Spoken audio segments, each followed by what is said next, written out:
The old dark house stood alone like a giant with empty eyes. Lost and cold, Ben and Emma ran to it, the only safe place for miles.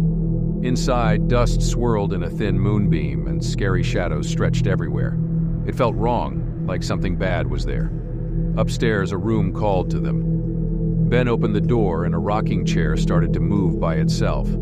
There was no wind, but a creepy hum filled the air, making them shiver. Then a laugh like a mean child came from under the floor. It wasn't a happy laugh, it was scary. Scared, Ben and Emma ran downstairs. They heard a creak behind them like someone was following. They slammed the door, but the knob jiggled like someone wanted to come in. A cold wind blew through the room, putting out their light. In the dark, they huddled close, Emma whispering, "Something is here. Something bad." Then they heard a voice, deep and scratchy, like an old monster saying their names.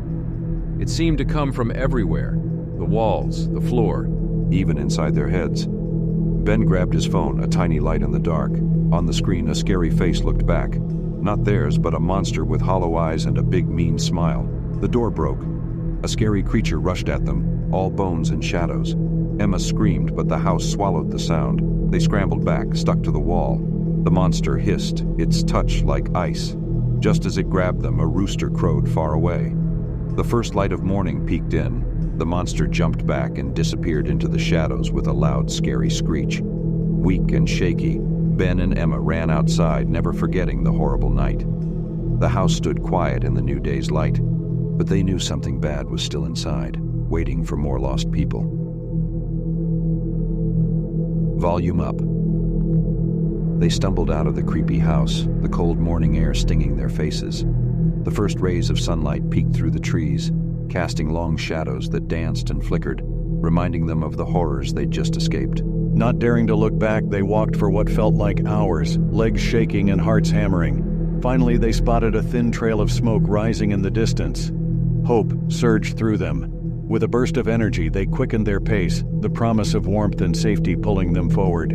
As they got closer, the outline of a small farmhouse emerged from the trees. Smoke curled from its chimney, and a welcoming light spilled from a window. They cautiously approached the door, hands trembling as they knocked. A moment later, the creak of the door opening sent shivers down their spines. But instead of a monstrous face, a kind-looking woman with a warm smile greeted them. Relief washed over them like a wave. They were safe, at least for now. The woman ushered them inside, her gentle voice calming their racing thoughts. A crackling fire filled the room with warmth, and the smell of fresh bread baking filled the air.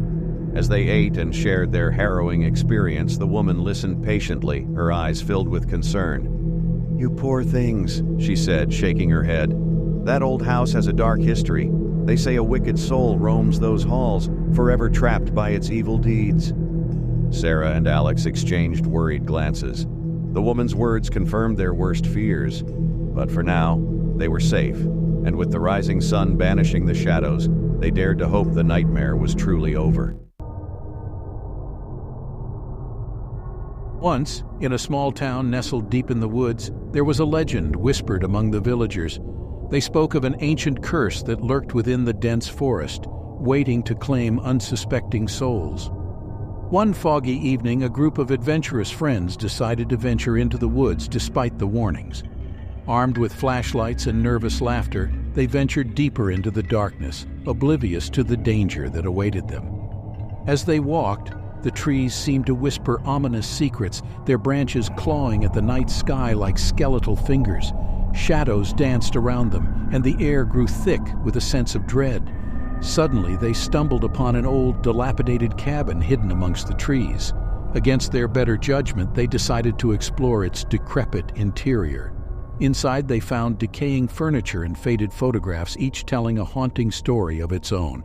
But it was the cellar door that drew them in, creaking open with a foreboding groan. Descending into the darkness below, they were greeted by a chilling sight. Rows of empty cages, rusted shackles, and cryptic symbols etched into the walls.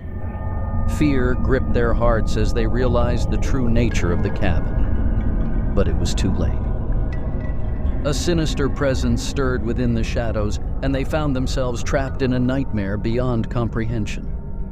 Whispers echoed through the darkness, promising an eternity of suffering for those who dared to disturb the cursed woods. Terrified and alone, they scrambled to escape, their screams echoing through the forest as they were consumed by the darkness. And as the last echoes faded into the night, the whispering woods claimed yet another victim, their fate forever entwined with the ancient curse that lurked within.